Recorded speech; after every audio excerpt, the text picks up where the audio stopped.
अस्सलाम वालेकुम जी, अस्सलाम वालेकुम पाकिस्तान। मैं अब्दुलरहमान जंजुआ यूट्यूब चैनल गलोर राजगान तुसन हिदमत हाज़र हाँ। उम्मीद कर रहे हैं जी तमाम दोस्त ठीक हो सन, फिट हो सन और हरियत नाल हो सन। इस टाइम अस मौजूद से जनाब कलर सईदा ने पास है वापसी अस पैक आले रस्ते तू वापस तो हालसा वाले पासे जुलने पे हाँ। तो असा मुनासिब समझा कि इस तू तुसा पैका आले रोड ना थोड़ा जा नज़ारा करासा शॉर्ट जा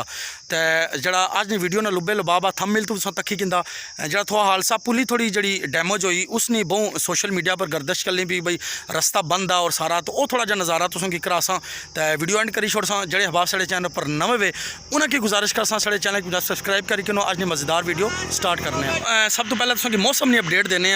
तकरीबन इस टाइम 3-3:30 बजने पे और सूरज बिल्कुल अपनी आबोताब ही अगर दिहाड़ी ना वैदर जुमे तो पहले ना वैदर बयान किया गया है तो वह वैदर ऐसा कि बई अलहमदुल्ला सुबह फजर तो बाद तकरीबन 6 बजे बड़ी शदीद बारिश हुई और उस तो बाद फिर मौसम अबर आलूद रहा भी धुप निकली आई और 11:30 ने लगभग तकरीबन फिर शदीद बारिश हुई और अलहमदुल्ला इस टाइम काफ़ी सारा मौसम ठीक हो गया। दूए अल्फाजन ये आखने कि भाई सावन जड़ा वो सही बरसना पाया तो पानिया नहीं वैसे भी ज़मीन की ज़रूरत सी तो इंशाअल्लाह अल्लाह पाक मज़ीद करम फरमासन बारिश सिलसिला रह सी तो मज़ीद चलने थोड़ा जा साज ना सारा किनसा तो फिर चलने जनाब तुसों की स्पूली ना नज़ारा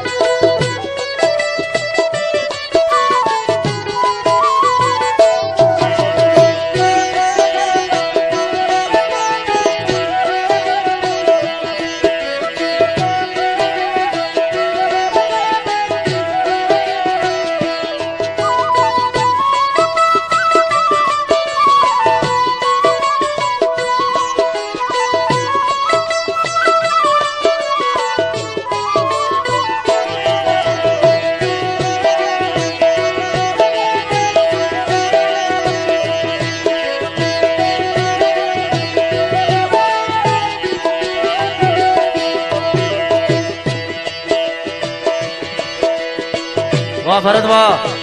हर पहुँची हैं जिस पुली ना बहु सोशल मीडिया पर रोला पे आवा गो के काफ़ी हस्ता हालत थी ट्रैफिक चलनी पी कोई मसला वगैरह कोई नहीं लेकिन यह कि बारिश तमाम दोस्तों का गुजारिश कर सकें एहतियात कर सो बहरहाल तुम दसने जी जी हालत इसनी हुई हुई गड्डियाँ निकलियाँ पे कोई इशू की गल नहीं है लेकिन फिर भी दोस्तों का गुजारिश एहतियात कर सो हालत काफ़ी सारी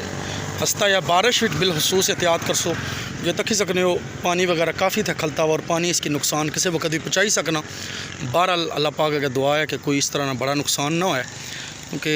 2 रस्ते वे किसी मोटरसाइकिल भी गुजरना पाया जी तक ही सकने हो तो उस तो बाद उस साइड भी रस्ता था इधर भी रस्ता था लेकिन यह कि इस साइड भी तक सो काफ़ी डैमेज हुई लेकिन पानी वगैरह निकलने ना राह तो कढ़िया ने क्योंकि इतों गड्डी ना रस्ता था तंग आ इस साइड दर भी पानी ने रस्ता तो कड्डी छोड़िया ने लेकिन यह कि अंदाज़ा लाई कि